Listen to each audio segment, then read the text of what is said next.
So, it already looks much brighter and significantly cleaner now, and yes, we've successfully finished the work, so let's take a very close look at the impressive results from both distinct areas. One from the powerful brush cutter, and one from the precise hedge trimmer and Julian. Now a very important question for you. When you carefully look at the specific area done with the hedge trimmer, what exactly do you particularly notice? So what immediately stands out, of course, is that I still have a lot more accompanying growth on the area. I've shredded much less, used less energy, but as a result I also have more accompanying growth. That actually has two advantages that we've identified.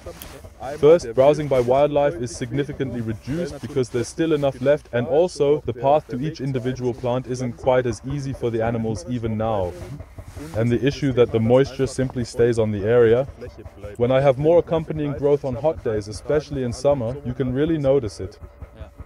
So it's about forming protection around the plant. And that's a very important point here. Now, if we look into the other area, the one treated with the brush cutter, we can already see here in the picture it looks a bit different. What do we see here? Of course, it looks much tidier. Everything is much cleaner, and there's a lot more to save. That means a lot more is also lying on the ground. This is also because I don't have to come as often with the brush cutter. I can let it grow out a bit more, and still I can get pretty far and still clear the plants. That's certainly a disadvantage of the hedge trimmer as well. If you do that, then of course you have to come regularly. So the recommendation would actually be to come at least once a year, depending on the stock and vegetation. With a brush cutter, I definitely have to come much less often. Okay, so we see these two approaches.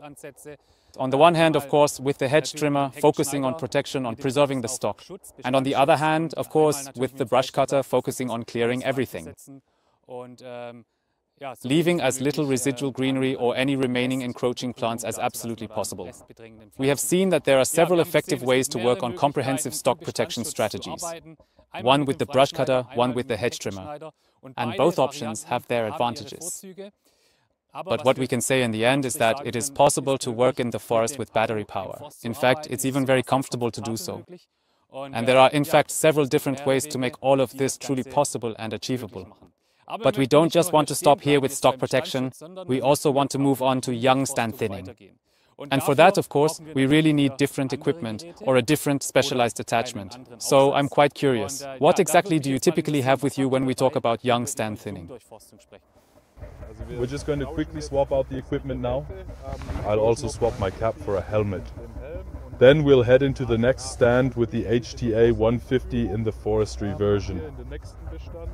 Alexander will join us with the FSA 400K in the forestry variant, also equipped with the circular saw blade. Then we'll show you again how that works.